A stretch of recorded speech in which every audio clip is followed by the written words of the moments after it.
1 घंटा नहीं है तो चाहिए आधो घड़ी। गुप्ता जी बोले कि आधे घंटा तो ज्यादा काम है कल युग में, तो आधा घंटा कर लीजिएगा कम से कम। महाराज बड़ा काम है, वो हुब कह रहे क्या बड़ा काम है क्या? सुबह उठते हैं तो फ्रेश व्रेश होते हैं, तो तब तक कहती है पत्नी तनी भाई कमा कर लीजिए, तो वो करना पड़ता है। तो बच्चे आते बच्चे कुछ कहते हैं वो भी करना पड़ता है। तो महाराज जब सब कुछ कर लेते हैं दोबारा हमारा सब खेत बाड़ी देख लेते हैं, तब जाके कम से कम 9-10 बज जाता तब नहाते। बच्चों को जब स्कूल चले जाते हैं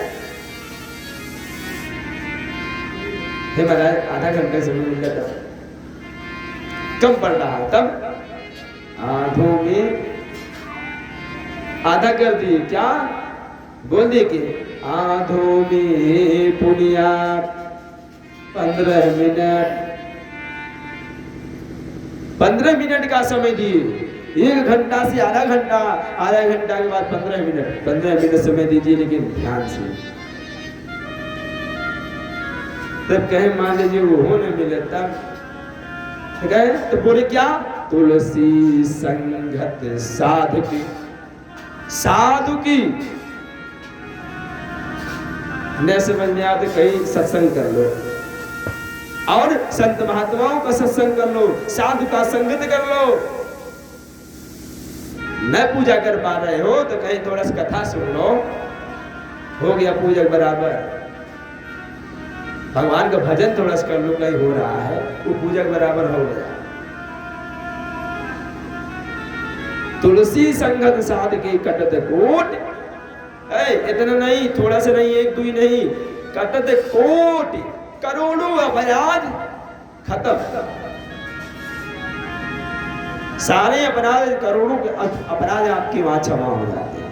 लेकिन संगत से गुण होता है, असंगत से गुण जाए। अब मस्तक चढ़े गणेश के असम्मुख गंजन है। संगत से गुण होता है, संगत से गुण जाए। अब मस्तक चढ़े गणेश के सम्मुख गंग नहाए। इस संगत के प्रभाव है भैया जी, सुनिए, ये संगत का प्रभाव है कि भगवान श्री गणेश जी के मस्तक पे चढ़ गए, गंगा जी में स्नान भी हो गया। कैसे हो गया है? आजकल के तो संगत ऐसा संगत है कि वो संगत गंगा जी नहीं नहवा रहे हैं, हम ज्ञान गंगा नहवा दे रहे हैं। संगत है, इसीलिए कहा जाता है संगत ऐसा करिए जिससे रंगत बदल जाए। बाबा एक छोटा सा आपको कथा सुना रहे हैं। संगत एक छोटा सा भौरा, एक गोबरवा, आपस में दोनों की मित्रता हो जाती है। गोबरवा कहाँ रहता है भाई, यह बताइए हो? गोबर में रहता है ना, हैं? अब भौरा कहाँ रहता है? उसका तो स्थान पुष्प में है, फूल में है? वो तो सुंदर जगह पे रहता है। लेकिन गोबरवा कहाँ रहते हैं? सीताराम, वो गोबर में रहते हैं। लेकिन मित्रता दोनों की हो गई। अरे मित्रता हो जाती है तो दोनों मित्र मिलने आते थे, लौट देने मिलने आते थे। भौरा बोला ये मिता, रोज हम लोग यही रही मिलते हैं आकर के, कहीं अपने घरे ले चलते हो। तो गोबरवा सोची बाप रे बाप, हमारा दगवर है गोबर, आई तो रहते पुष्प में, हम इनके घरे कैसे अपने ले जाएं? विचार करना पड़ता है। अगर आपके मित्र हो, थोड़ा भाई उनका रहना सहना जो कुछ भी है, अगर VIP है, आप उतना VIP नहीं है, तो आप सोचेंगे कैसे ले जाए। हमारे मीता घरे टाइल लगा है, हमारे घरे झोपड़ी,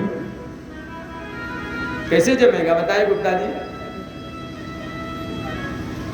गोबरवा सोच रहा अब हम क्या करें?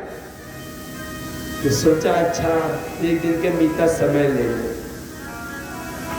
बोले ए मित्र ऐसा है, समय हमें 1-2 दिन के दे दीजिए, तो हम ले चलेंगे। भाई मीता है, आपको कुछ ले चल के स्वागत नहीं करे तो बेकार है।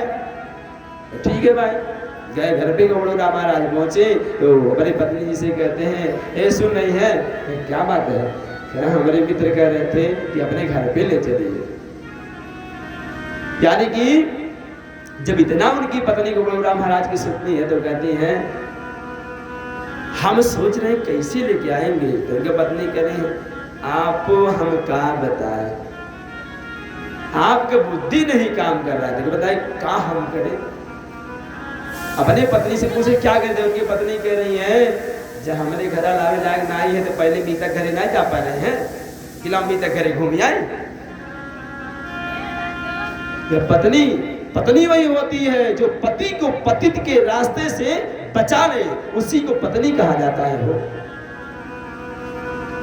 पति शराब पी रहा है तो लेकर था और पिया, वो पत्नी है। अगर मान लीजिए पी का आ भी गए तो पता चलेगा उनका पूरा इज्जतिये उतार देगी। वो तो पता नहीं किस पाप के कारण उनकी बुद्धि तो भ्रष्ट हुई है, तो उनके तो मनोभ्रष्टा है। घर पे जब पहुंचते हैं तो आपको अपना भ्रष्ट कर लेती है, उनको गाली दे करके, उनको अपशब्द कर करके आप अपना भी धर्म भ्रष्ट कर लेती है। जो भी आपका सत्कर्म रहता है वो खत्म कर देती है, या घर की स्त्रियां। लेकिन हमें ऐसा नहीं करना चाहिए। जो अपने अपने कर्म का मुक्त बोधि सबको होता है, और पत्नी से नाम ही उसका पत्नी, जो पति को पति के रास्ते से बचाने वही पत्नी होती है। गोबरा से कह रही है ऐसे कह रही है चले जाइए, कल अपने मीतक के यहाँ चले जाइए। अच्छा ठीक है हो तो बात के हम जजमेंट दे रहे हैं कि हाँ सही है। सुबह पहुंचे, मित्र से मुलाकात हुई। मित्र से कहते भाई मित्र कहाँ विचार किए चलेंगे। कहे मित्र ऐसा है हम अपने घर पे थोड़ा इंतजाम, हमारी पत्नी कहीं चली गई है, चलिए आप ही कि हम चले भाई। आपको गया हम एक बार टहल लें।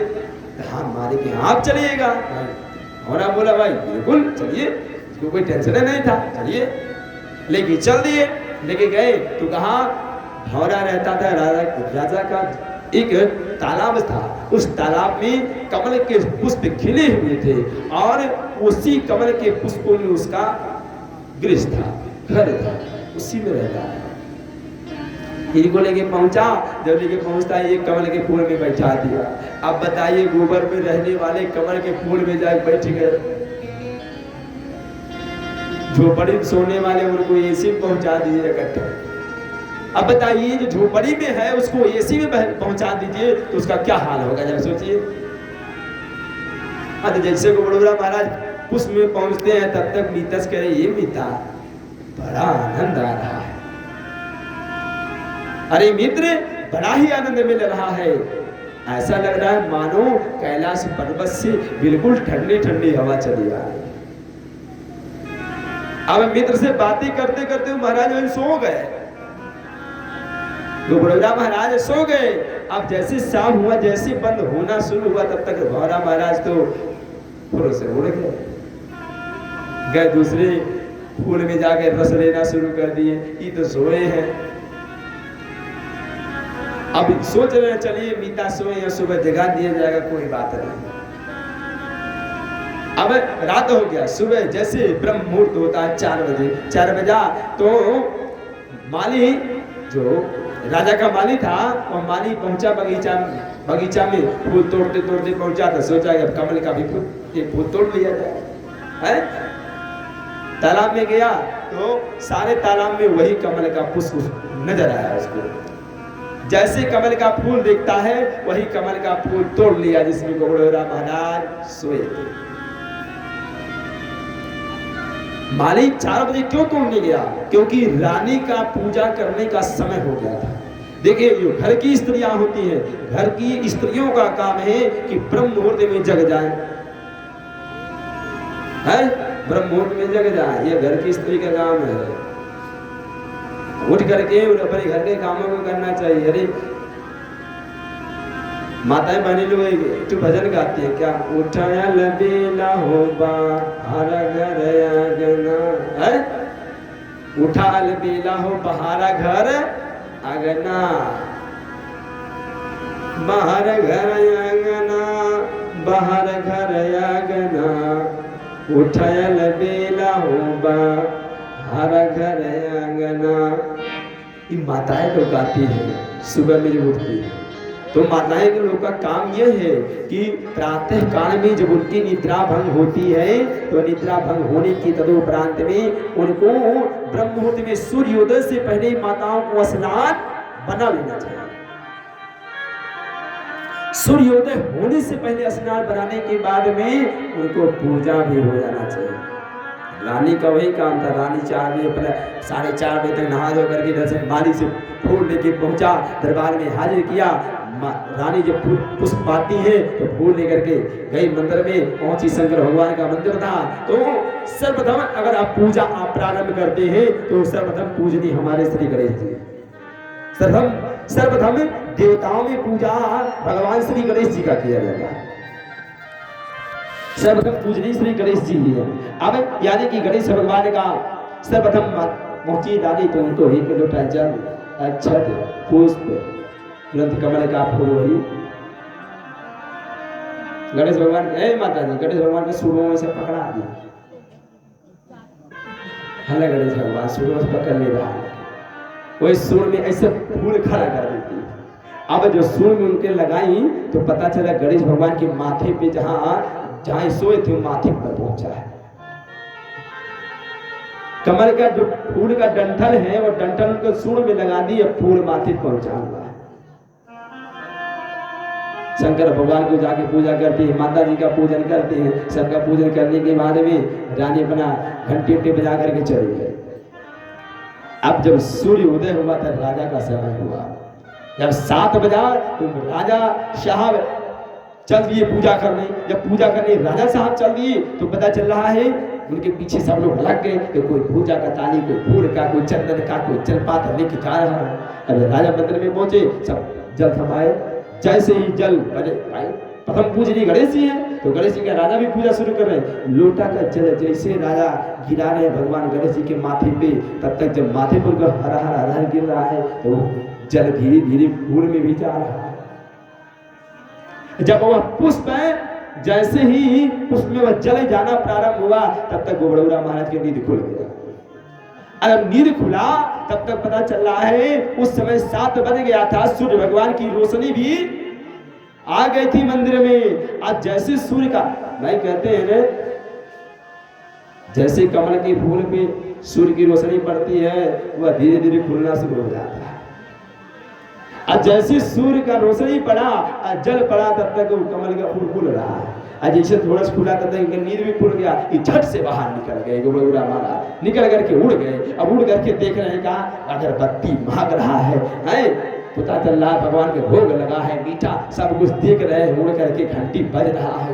ये तागड़े ही कहाँ हमारे रहते कहाँ थे वो बताइए। गुप्ता जी कहाँ रहते थे? गोबर में। आ कहाँ गए? मंदिर में आ गए। किस वो भी मंदिर में आए लेकिन प्रथम पूजनी भगवान श्री गणेश जी के माथे पे आ गए। यानी कि संगत से गुण होता है असंगत से गुण जाए, मस्तक चढ़े गणेश के असम्मुख गंग। राजा जला चढ़ा रहे हो, ध्यान दीजिए। सम्मुख गंग नहान, समन में मुंह पे गणेश जी के जल गिर रहा है। सम्मुख गंग नहान, शब्द भी ध्यान दीजिए आप लोग। सामने है सम्मुख गंग, मस्तक चढ़े गणेश के असम्मुख गंग नहान। कितना बड़ा भाग्य है। और असर किसका? संगत का। संगत से ही रंगत बन जाती है। इसलिए यहाँ पर हमारे संत महात्मा जो है वह कहते हैं कि संगत यानी कि आप साधु का संगत करिए जिससे रंगत बदल जाती है। जब 1 घंटा का आधा घंटा 15 मिनट नहीं समय मिल रहा है तो संगत बदल लो। जब संगत बदल लोगे ऐसे चेंज हो जाएगा है। भगवान में वीर हो जाओगे, कहने की आवश्यकता नहीं। सूची कह रहे हैं। इसलिए जैसे आपका मन नहीं लग रहा है ऐसे व्यास जी महाराज पूरे भागवत महापुराण की रचना कर दी, उनका भी मन नहीं लग रहा था। और जब उनका मन नहीं लग रहा था तो वहां नारद जी भी पहुंचे। जब नारद जी वहां पहुंचते हैं तो नारद जी देखे व्यास जी उदास बैठे हैं। जो कि व्यास जी ऐसे थे जो वेद की रचना करने के बाद अपने शिष्य को भी पढ़ाते थे।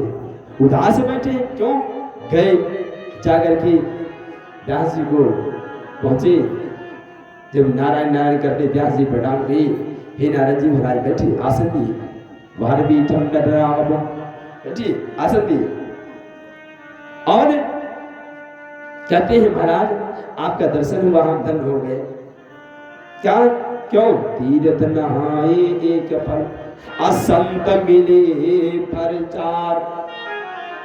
व्यास जी कर रहे हैं नारद जी से, तीर्थ नहाने से एक फल मिलता है, लेकिन संत मिले फल चार, सतगुर मिले अनेक फल, कहीं कबीर विचार।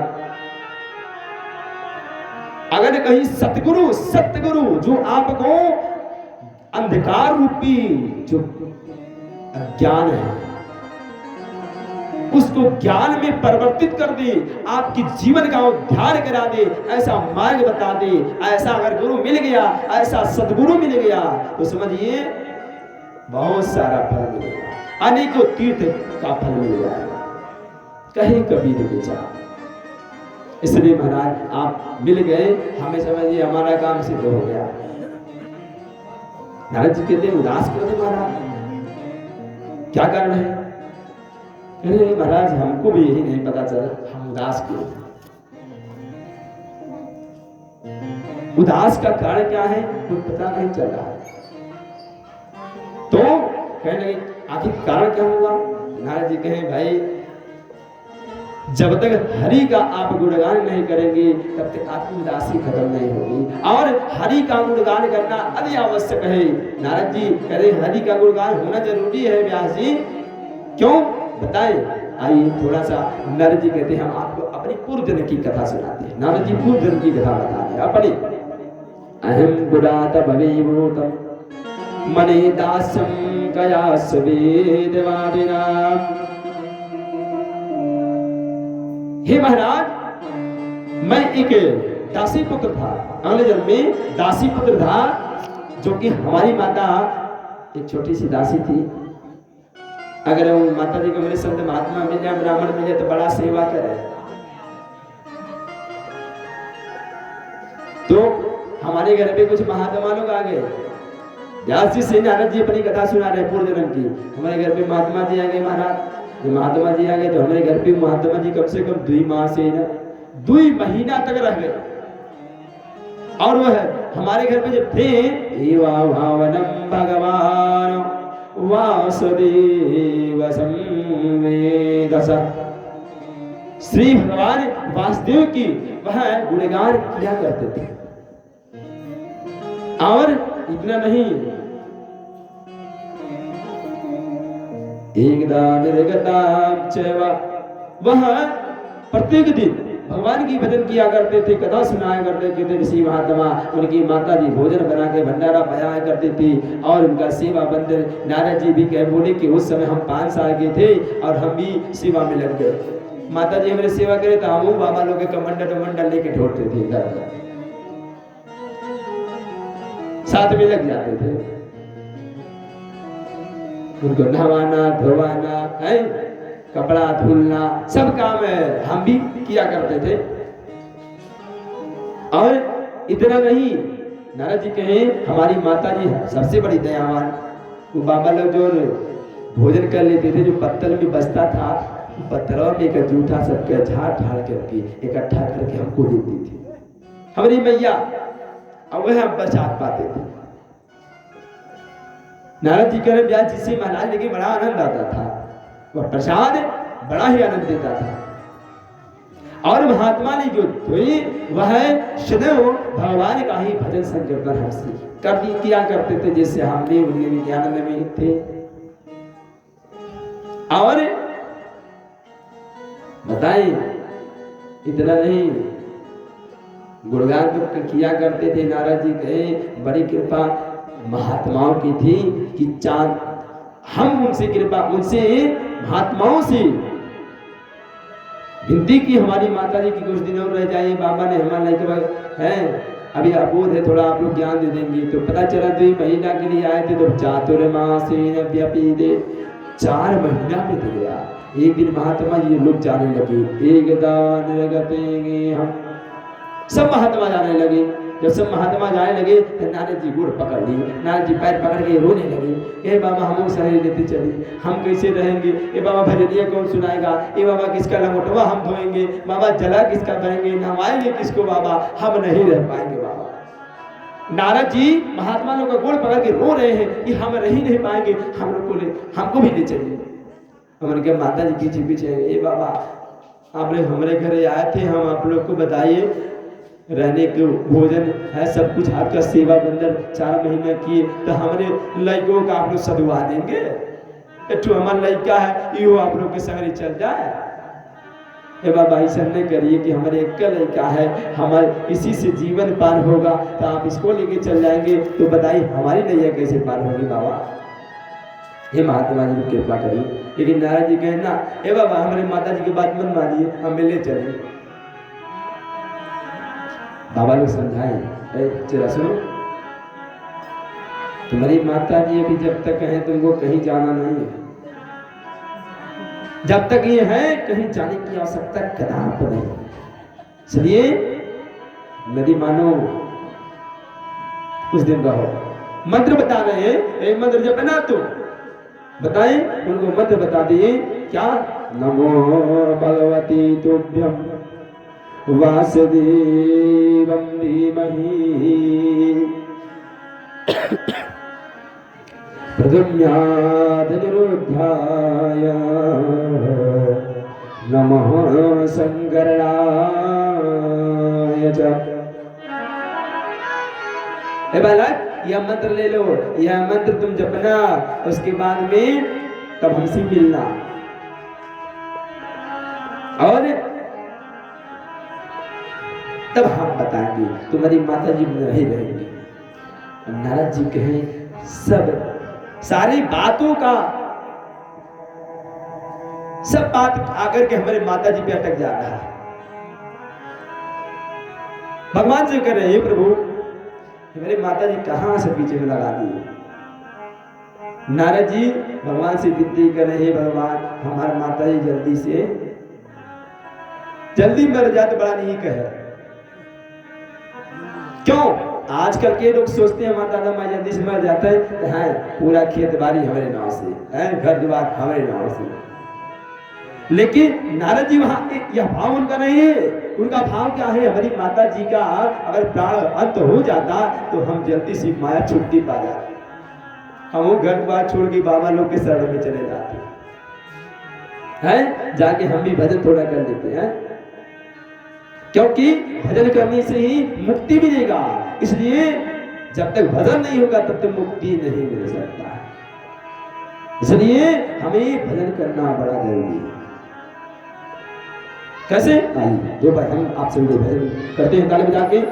मुक्ति का कोई तो जतन कर ले, सभी लोग ताली बजाते हुए।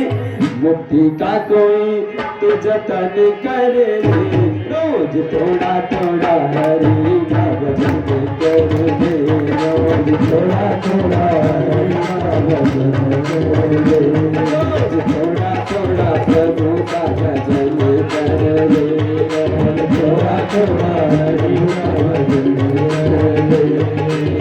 मुक्ति का कोई तो जतन कर ले, मुक्ति का कोई तो जतन कर ले, थोड़ा थोड़ा प्रभु का भजन कर ले, थोड़ा थोड़ा प्रभु का भजन कर ले, थोड़ा थोड़ा श्री का भजन कर ले।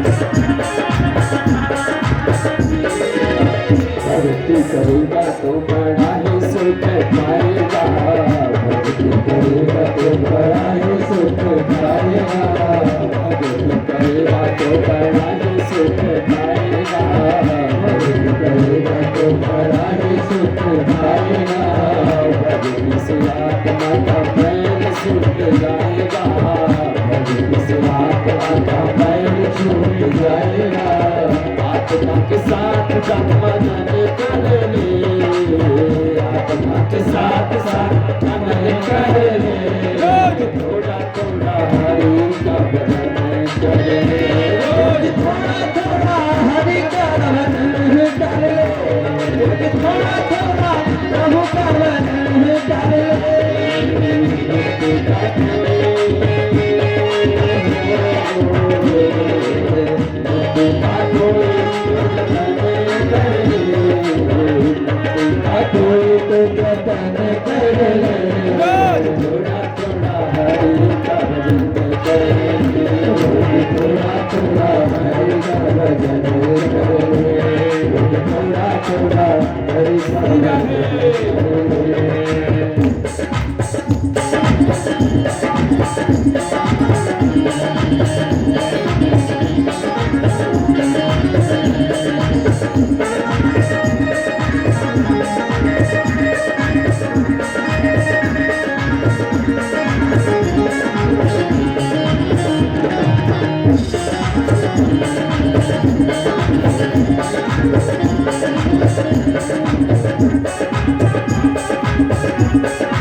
कोई तो जतन कर ले, थोड़ा थोड़ा हरि का भजन कर ले, थोड़ा थोड़ा हरि का भजन कर ले, थोड़ा थोड़ा हरि का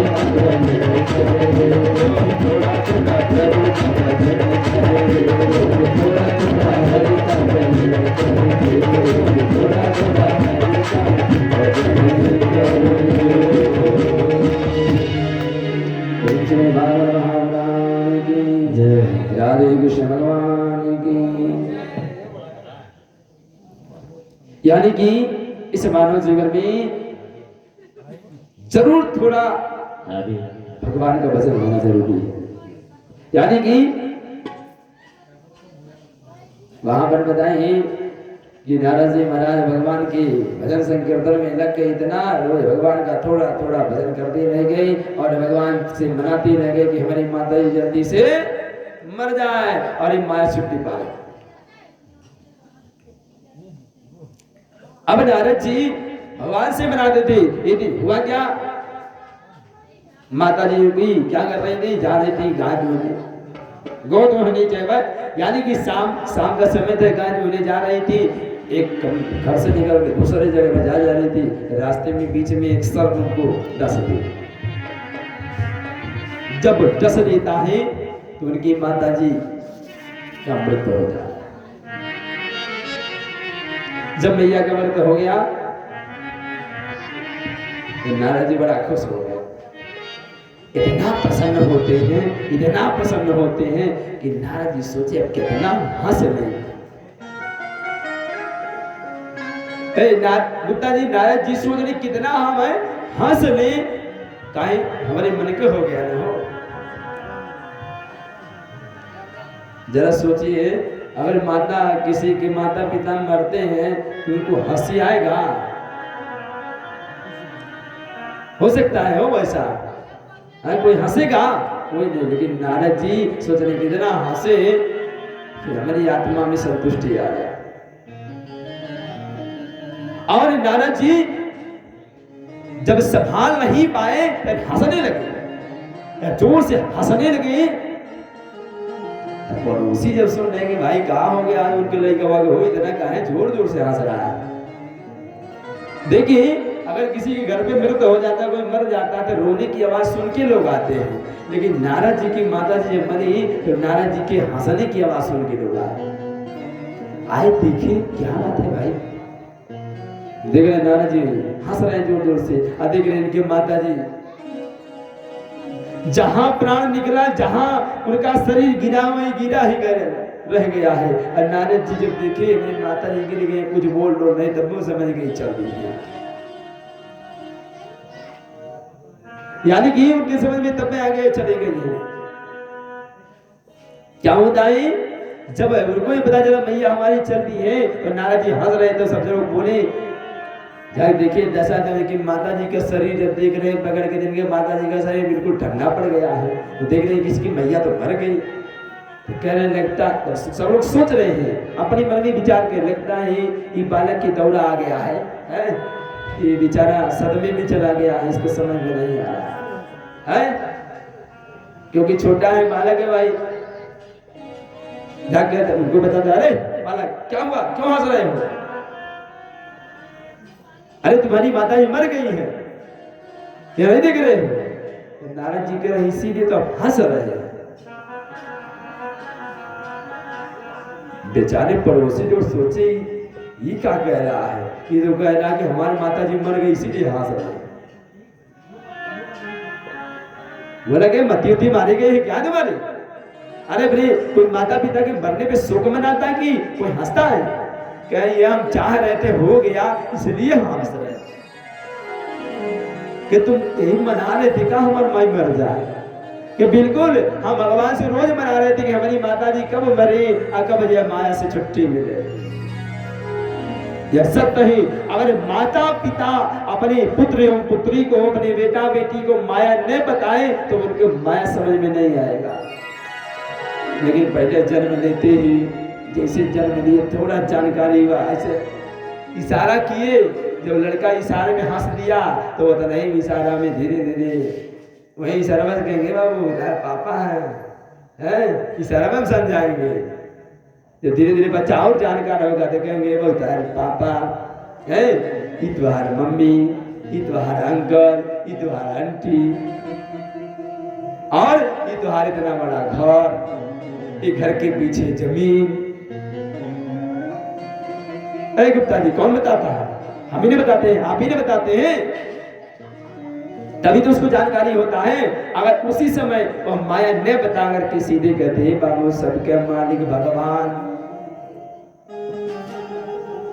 तो जीव भगवान को एक बार सोचता जे आप माया माया सब भजे, अब माधव भजे न कोई, एक बार माधव भजे माया से मुक्ति हो।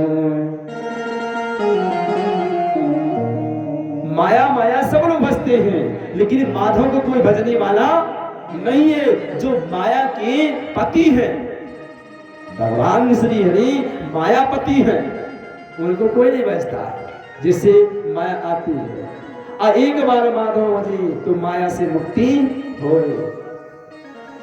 एक बार भगवान माधव जी को, इसलिए नारद जी बोले हम जब आज हमको ये माया छुट्टी मिल गई तो हंसी नहीं लगेगा हो।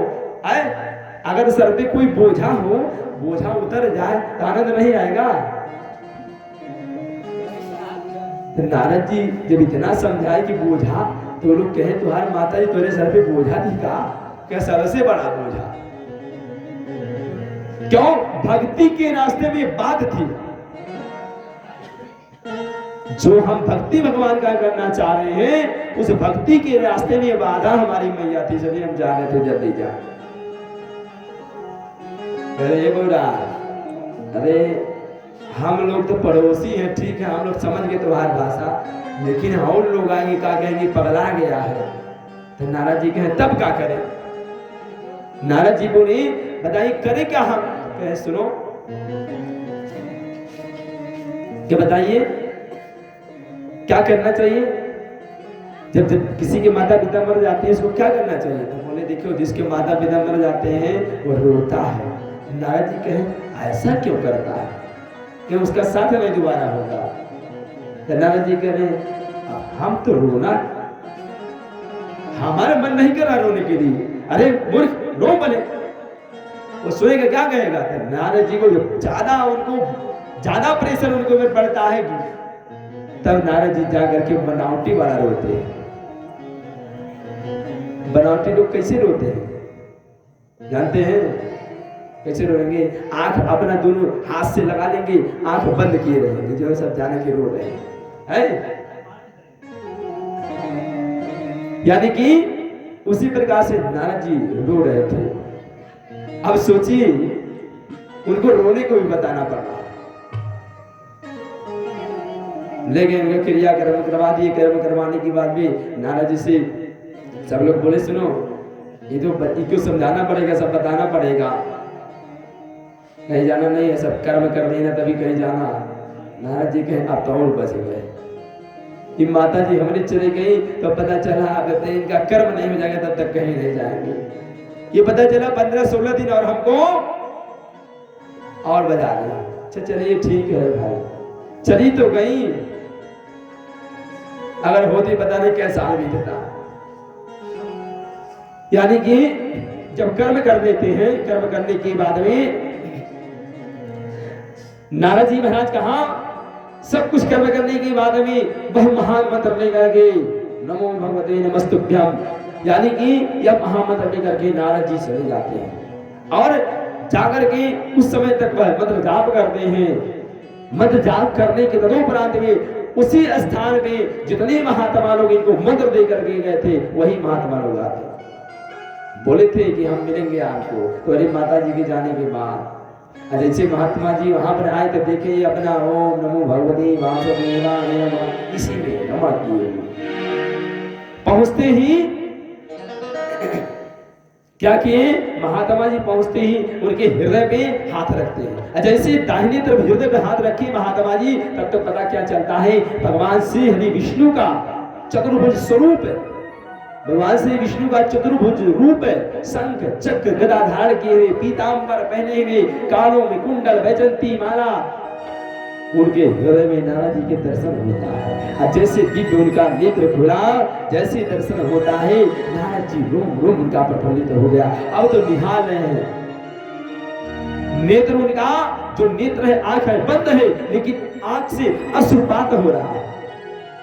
आंख बंद है लेकिन आंख से आंसू गिर रहा है। अब महात्मा जी का हाथ उनके हृदय पे है।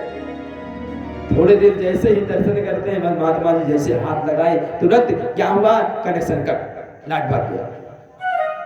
अभी देखिए यहीं पे जब तक चल रहा है पता चलेगा, वहां जहां से कनेक्शन आ रहा है वो गिरा है।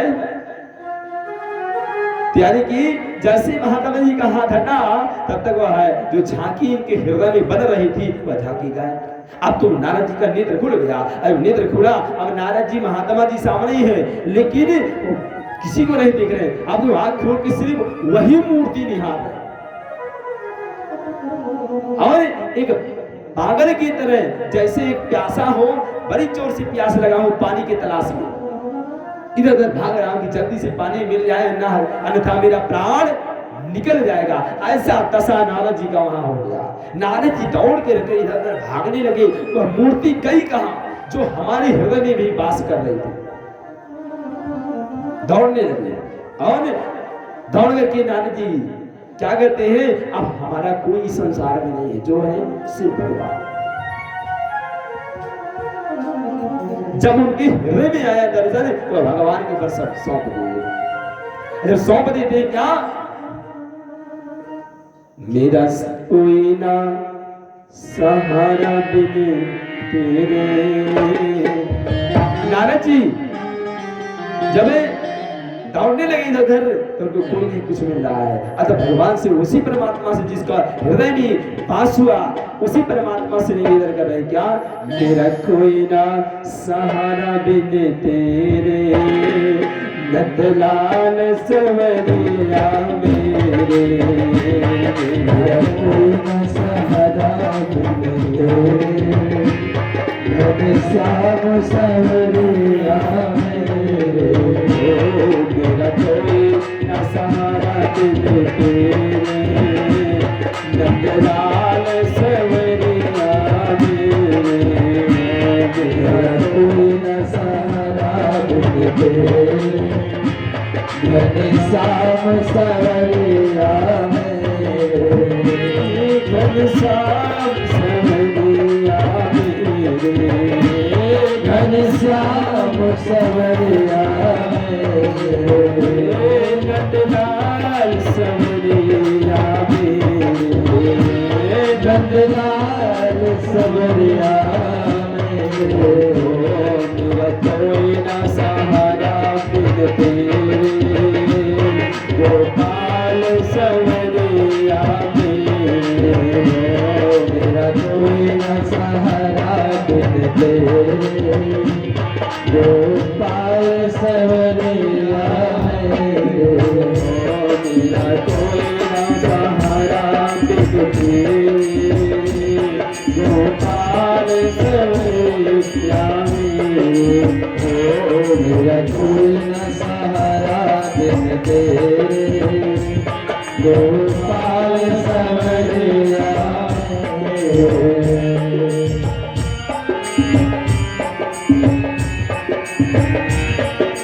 श्री राम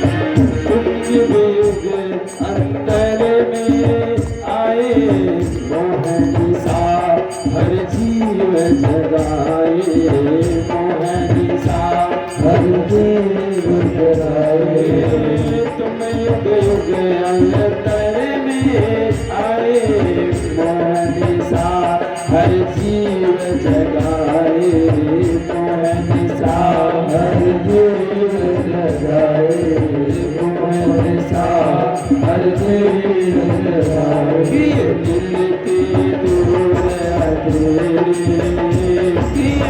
दिल की दूर अंधेरे, घनश्याम सवरिया मेरे, मेरा कोई ना सहारा बिन तेरे, घनश्याम सवरिया मेरे, घनश्याम सवरिया मेरे, घनश्याम सवरिया मेरे, गोपाल सवरिया मेरे, घनश्याम सवरिया मेरे, मेरा कोई ना सहारा बिन तेरे, नंदलाल सवरिया मेरे, मेरा कोई ना सहारा बिन तेरे, नंदलाल सवरिया मेरे, मेरा कोई ना सहारा बिन तेरे, नंदलाल सवरिया मेरे, मेरा कोई ना सहारा बिन तेरे, नंदलाल सवरिया मेरे, नंदलाल सवरिया मेरे, नंदलाल सवरिया मेरे। श्याम सवरिया मेरे, हे घन श्याम सवरिया मेरे, हे घन श्याम सवरिया मेरे, हे घन श्याम सवरिया मेरे, मेरा कोई न सहारा मेरे, श्याम सवरिया मेरे, मेरा कोई न सहारा मेरे, घन श्याम सवरिया मेरे, मेरा कोई न सहारा मेरे, घन श्याम सवरिया मेरे। महाराज की जय, राधे कृष्ण भगवान की जय। नारद जी को देखिए महात्मा लोग, लकवा तो बोल रहा है, दौड़ रहा है वो। महात्मा लोग कहे ए जरा इसको पकड़िए तो, है लगता है इसको ज्यादा लंबा करंट लग गया, सांप ज्यादा लंबा लग गया है, इसका दिमाग हैंग कर गया है। महात्मा लोग पकड़ गया है, लाइट पकड़ करके उसके बाद में उसको बैठा लेकर महात्मा जी धीरे से अपना करंट छुआए। भाई इंजीनियर है ना, लाइट की मरम्मत के है ना महात्मा जी लोग, भाई ये लाइन है सब लोग नहीं बना लेंगे, लाइन का कनेक्शन सब नहीं दे देंगे, छोटे मोटे बिजली वाले दे देंगे का, वो आएगा सरकारी वाला है तब कनेक्शन मिलेगा घर में। उसका बिल्कुल विशेषज्ञ जिसे सरकार ने नियुक्त किया है ऐसा विशेषज्ञ आएगा, तब घर में आपकी कनेक्शन होगा, तब आपके घर में उजाला होगा, अन्यथा उससे पहले अंधेरा है। आज नारद जी का कनेक्शन कौन किए? महात्मा जी, लेकिन ऐसा करंट मार दिए कि वो पता चला पागल हो गए। कहा जाता है उतने ही वोल्टेज दीजिए जितने में चल जाए, इतना हाई वोल्टेज मत पकड़ा दीजिए बल्ब 60 हो जाए। महात्मा जी जो बोले कि गड़बड़ हो गया, इसको हम लोग लंबा इसको करंट दे दिए। बैठा है सुनो, जब नारद जी देखिए महात्मा लोग चारों तरफ से देखिए वही महात्मा लोग हैं। आप तो नारद जी लगे माथ पटकने, अरे प्रभु बड़ा धन्य हो गए आप लोग, पुनः दर्शन हो गया। अरे हमारे अंतरात्मा में जो झांकी थी उस झांकी को हम दोबारा देखना चाहते हैं। महात्मा कहे सुनो, वो कनेक्शन हमें किए थे तब आपको लाइट मिल गया इतने जल्दी। अच्छा आप ही ये कृपा किए थे आपने ही? हाँ भाई कनेक्शन नहीं हुआ, महात्मा जी हृदय पे हाथ रखे थे कि नहीं बताइए हो? हृदय पे हाथ रखे थे ना, तभी जाके उनके हृदय में दर्शन हुआ था। अगर हृदय पे हाथ न रखे होते तो जाप कर रहे थे, दर्शन नहीं हुआ होता। यानी कनेक्शन महात्मा जी से मिला, तभी जाकर के उनके घर में लाइट जला। नारद जी कहे हे प्रभु ऐसा करो कृपा करिए पुनः दर्शन हो जाए, कृपा करिए कि दर्शन हो जाए। ये सत्य है, परमात्मा हमारे कृपा निधान है, कृपालु है, वह बहुत जल्दी कृपा करते हैं। नारद जी को कृपा महात्मा जी ने किए, बोले कि मत जपो भगवान तुम्हें जरूर मोक्ष गति प्रदान कराएंगे। नारद जी वही महामंत्र जपते रह गए, जपते जपते और नारद जी को भगवान का दर्शन होता है। भगवान साक्षात उनको दर्शन देते हैं और नारद जी को पद देते हैं, नारद त्रैलोक सब खत्म हो जाएगा लेकिन तुम्हारा कभी खात्मा नहीं हो सकता।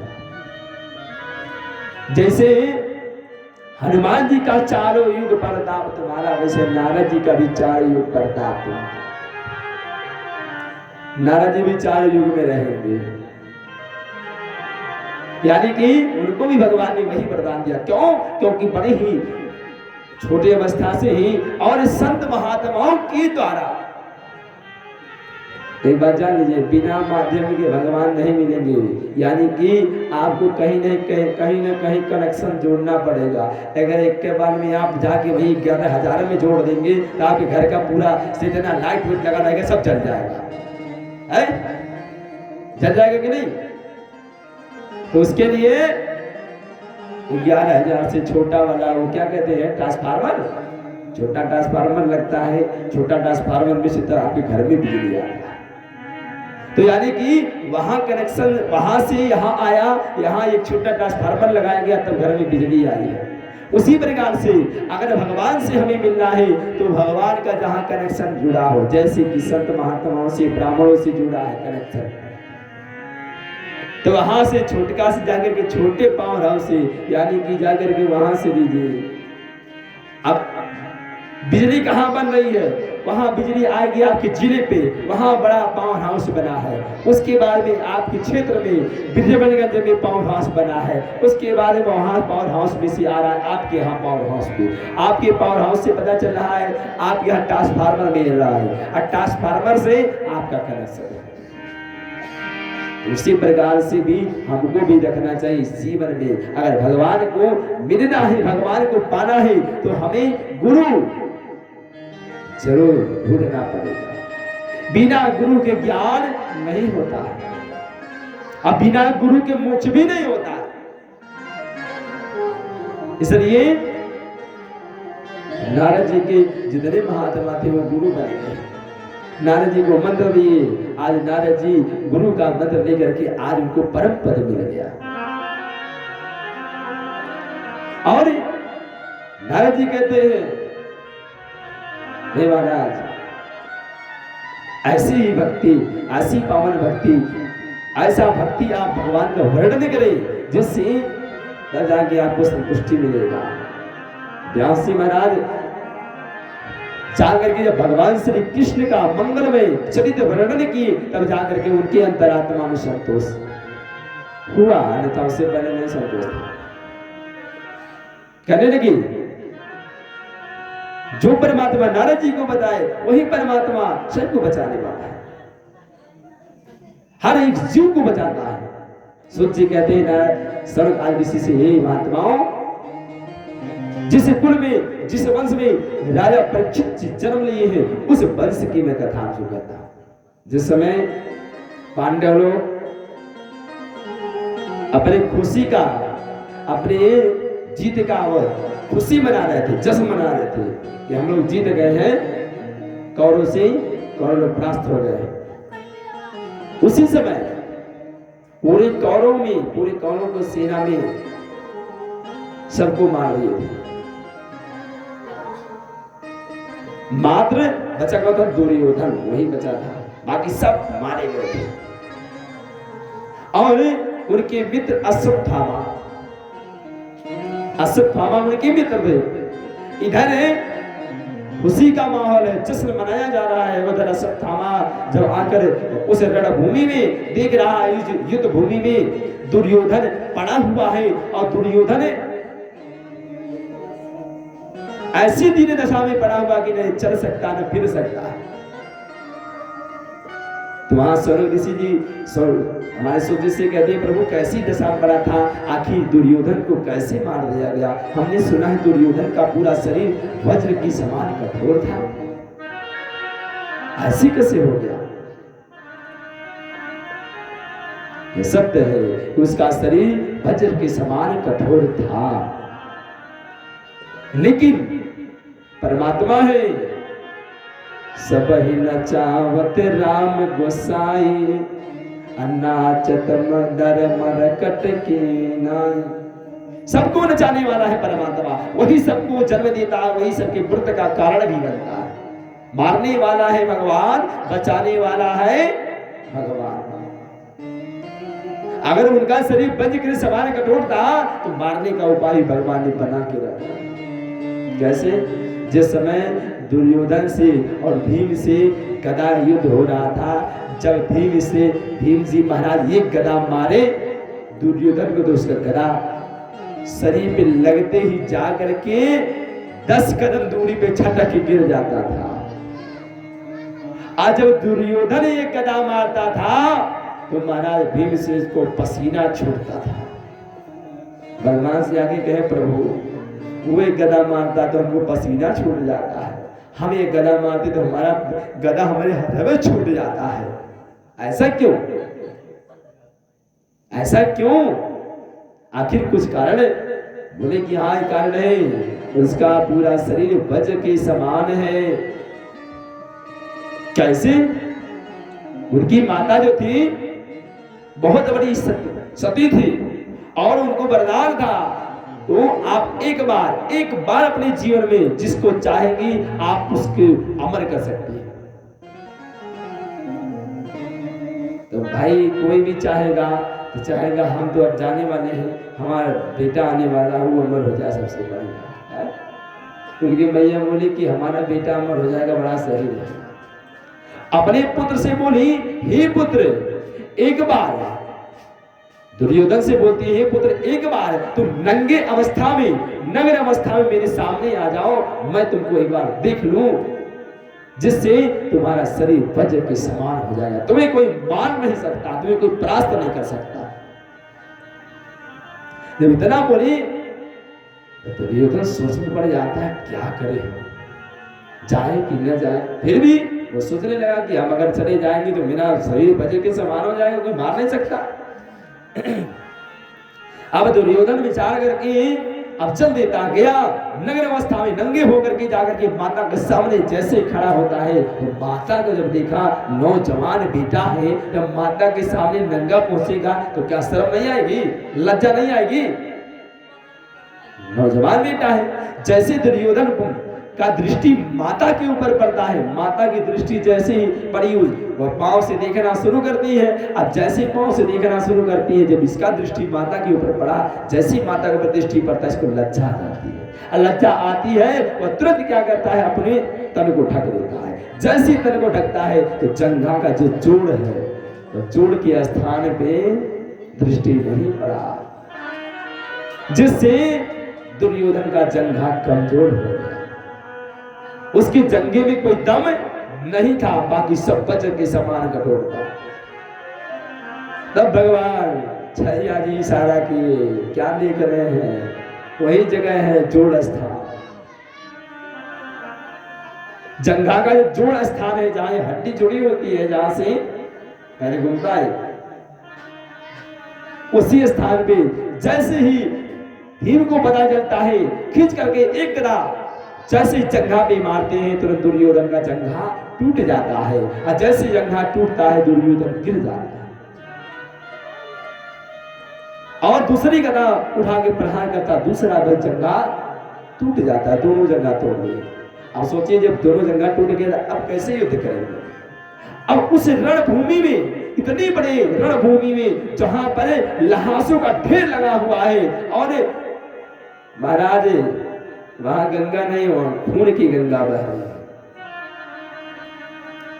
वहां पर गिद्ध, कौआ और कुत्ता, भेड़िया, सब लोग मानव का मांस खा खा करके वो लोग तृप्त हो गए थे। वह लोग सिर्फ छपड़ खा रहे थे, जो मानव मर रहा हो, जेकर प्राण आधा निकल रहा हो, वही को उन्हें कम मांस पर लग रहा था, अधमरा।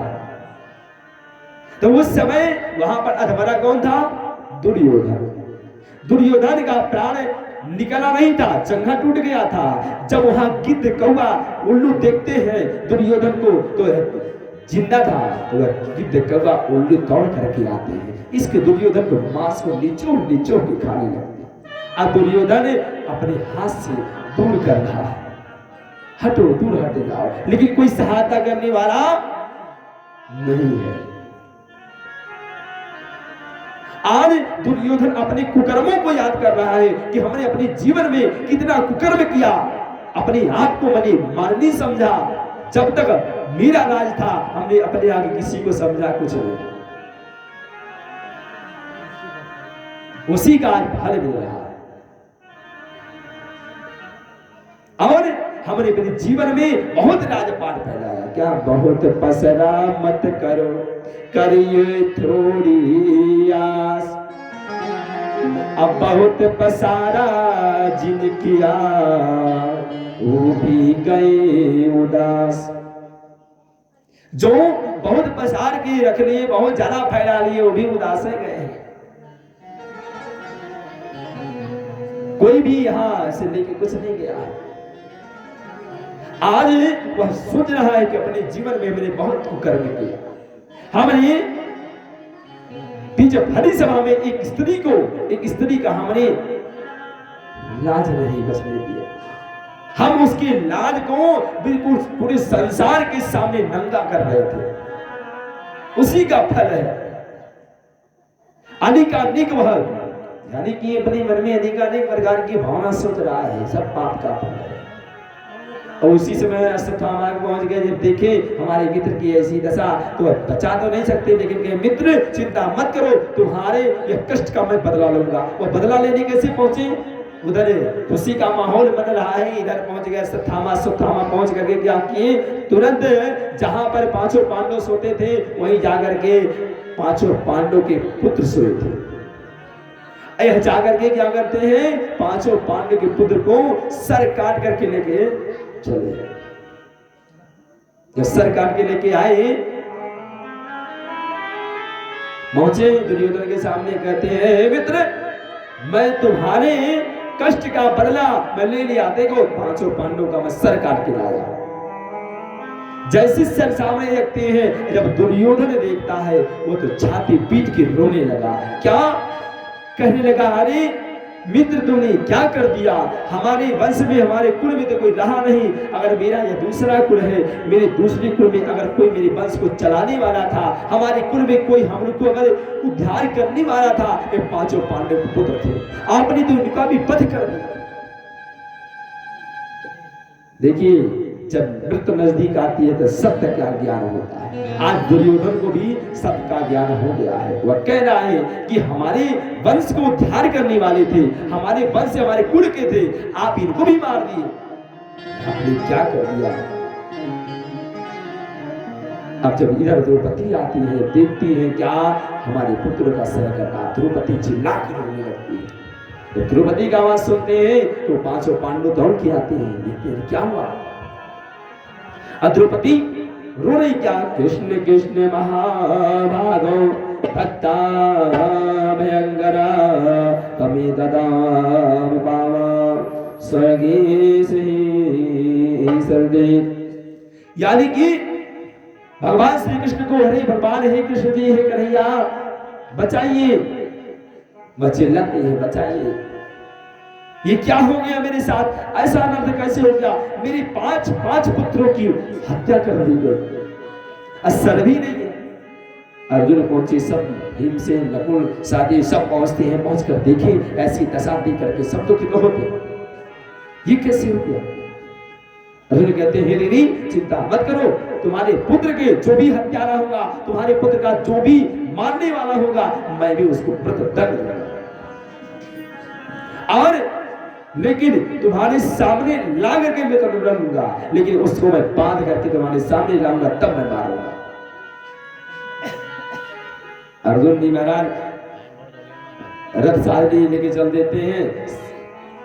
जब भगवान श्री कृष्ण सारथी बन करके रथ लेके जब जाते हैं तो उधर देख रहे हैं, कहा अश्वत्थामा जब देखा इनको आते हुए तो क्या किया, वो ब्रह्मास्त्र का प्रयोग करता है। ब्रह्मास्त्र का जब प्रयोग कर रहा है तो भगवान श्री हरि विष्णु जो भगवान कृष्ण कन्हैया लाल सारथी बन के बैठे थे, जो ब्रह्मास्त्र देखे तो अर्जुन से बोले, जो ब्रह्मास्त्र का प्रयोग कर दिया है अर्जुन, इस ब्रह्मास्त्र से पूरी सृष्टि का विनाश हो सकता है। बोले क्या करें प्रभु, तो भगवान बोले कि तुम अपना ब्रह्मास्त्र तुम भी चला दो। अर्जुन बोले उधर से एक ब्रह्मास्त्र आई ना, इधर से हम भी चला दे, पता चलेगा पूरा सृष्टि के मूल सब जड़े खत्म हो जाएगा। तो भगवान बोले हे अर्जुन, ब्रह्मास्त्र तुम्हें चलाना भी आता है और ब्रह्मास्त्र को रोकना भी आता है, वापस करना भी आता है, लेकिन अश्वत्थामा को चलाना आता है लेकिन वापस करना नहीं आता है। भगवान ने इतना बोले कि चला दो, तो अर्जुन भी अपना ब्रह्मास्त्र डायरेक्ट चला दी और चलाए। जैसे दोनों ब्रह्मास्त्र टकराने वाला था, भगवान कहे कि तुरंत खींच लो ब्रह्मास्त्र को, खींच लो। अब उस ब्रह्मास्त्र को तुरंत भगवान पता चला टकराने के समय में ब्रह्मास्त्र जब खींच लेते हैं, अर्जुन तो उसी ब्रह्मास्त्र के साथ में उसका भी ब्रह्मास्त्र साथ में खींच गया। ब्रह्मास्त्र शांत, जब शांत हो जाता है तो अर्जुन क्या करते हैं, अश्वत्थामा को पकड़ लेते हैं, पकड़ करके द्रौपदी के पास लाते हैं। जो द्रौपदी के पास लाए तो द्रौपदी जब देखती है कि गुरु के पुत्र, यह गुरु के पुत्र है, वह देवी द्रौपदी कहती है क्या, मुंचता मुंचता मेघा ब्राह्मणो निरंतरम गुरु। हे महाराज ये क्या किए हैं, एक ब्राह्मण को आप बंदी बना के रखे हैं, छोड़िए। जाकर के द्रौपदी बंधन जो बांधा गया था हाथ अस्त्र थामा का छुड़ा देते हैं। अर्जुन जी कहते हैं, हे देवी क्या कर रही है, ये आपके पुत्रों का हत्यारा है। अरे आपके पुत्रों का हत्यारे से आप मुक्त कर रही है ना, बड़े हत्यारा है, लेकिन हमारे गुरु के पुत्र है, ये ब्राह्मण है, इनका हत्या करना मानो ब्रह्म हत्या। और हे महाराज मेरे 5 पुत्र तो मर गए, हमें तो कष्ट हो गया, जो होना था हो गया, लेकिन ये हमारे गुरु के पुत्र हैं, अगर इनकी हत्या हो जाएगी तो हमारे गुरु माता पे क्या बीतेगी। हम एक स्त्री हैं, हम समझ रहे हैं, हमारे पुत्र इसमें नहीं है, हमें समझ में आ रहा है कितना कष्ट हो रहा है, तो हमारे गुरु माता के पुत्र नहीं रहेंगे तो उनको कितना कष्ट होगा। बिल्कुल नहीं। आज भगवान के पास पहुंचे, हे कन्हैया जी आपको कुछ बताएंगे, सारा खेलवत आप पर रचा रहे हैं। यानी कि जब पूछा गया उनसे तो भगवान क्या कह रहे हैं, कह रहे हैं क्या, बोले आतातायो, जो आताताई होता है, आतातायो बलो निधा, जो आताताई हो उसको मार देना चाहिए, लेकिन ब्राह्मणों ना बधम कोटु, लेकिन जो ब्राह्मण होता है वो वध के योग्य नहीं होता भाई, ब्राह्मण कभी वध नहीं किया जाता है। बोले मनो नैया पार लगा रहे हैं कि बिचवा में आप पर लगा दे रहे हैं, कि पार लगाना नाय हो गया कि बीज धारा में लटका देना। अर्जुन बोली कि मनो नाय पार कर रहे कि लटका रहे बिचवे में। कहने का भावार्थ यह है, हम पूछे करना क्या चाहिए तो आप कह रहे हैं जो आताताई होता है उसे मार देना चाहिए, लेकिन ब्राह्मण जो होता है उसका वध नहीं करना चाहिए। अब ब्राह्मण है, गुरुपुत्र है, हाँ करे, बलराम जी वहां कहते हैं आताताई जो होता है उसका, जिसका नाम ज्यादा होता है उसको मारा नहीं जाता है, उसके मान का मर्दन किया जाता है। अगर उसके मान का मर्दन कर दिया जाता है तो एक एक दिन मरेगा, अपने आप को सोच करके, क्या कि उनका बाहर और सब सर का छिड़वा दिए, बुरा है, सब छिड़वा करके उनको नगर से बाहर करवा दिए। अब इतने और क्रोध लग गया, और जब क्रोध लग जाता है तो क्या, वो दोबारा ब्रह्मास्त्र चला दिए। ब्रह्मास्त्र कहां चलाया, अब मन्यु की पत्नी उत्तरा के गर्भ में, उत्तरा के गर्भ में उस समय परीक्षित जी बन रहे थे। अब मन्यु की पत्नी उत्तरा देवी, उनके गर्भ में श्री परीक्षित जी पल रहे थे उस समय, और उसी समय वह उनके गर्भ में ब्रह्मास्त्र प्रयोग कर दिए। जब ब्रह्मास्त्र प्रयोग कर दिए तब पता चला उनका गर्भ चलने लगा, दौड़ करके भगवान के पास आती है, मारो ध्यान चलने गौतमम, यानी कि हे माता, हे प्रभु बचाइए, ऐसा लग रहा मेरा गर्भ अब नष्ट हो जाएगा। तो यानी कि जब इतना बोले कि हमारा गर्भ नष्ट हो जाएगा, बचाइए, तो भगवान जब देखे दशा तो भगवान क्या करते हैं, अपने स्वरूप को अंगूठा के बराबर बना करके उत्तरा के गर्भ में प्रवेश कर जाते हैं, जाकर के जो गर्भ में बालक पल रहा था उसका रक्षा करते हैं। और चतुर्भुज रूप शंख चक्र गदा धारण किए हुए जब बालक वो देखता है गर्भ में भगवान विष्णु को, तो जब गर्भ में ही उसको दर्शन हो गया, तो जब बालक जन्म लेता है तो उसी रूप को निहारना सबके अंदर शुरू कर देता है। तो परीक्षिता, यानी कि जो सबका परीक्षा ले वही उसी का नाम है परीक्षित। जब जन्म लिए तो सबको वह रूप निहार रहे थे, रूप वहां मिलेगा कहा, इसलिए उनका नाम है परीक्षित। भगवान ने उनके गर्भ का भी रक्षण किए, जिससे परीक्षित जी का जन्म हुआ। और परीक्षित जी का जन्म होता है तो परीक्षित जी का जन्म होने के तदुपरांत में सारे जितने भी पांडव लोग थे उनको राजपाठ दे करके 5 साल की अवस्था पे सिंहासन पे बैठा करके वह लोग कहा कैलाश धाम को चल देते, और ब्राह्मण लोग उनको शिक्षा दीक्षा सब कुछ खिलाना प्रारंभ कर देते हैं। प्रेम से भागवत महापुराण की, राधे कृष्ण भगवान की जय, उमापति महादेव की जय। आइए भगवान की मंगल में आरती करते हैं सभी भक्तगण मिलकर के।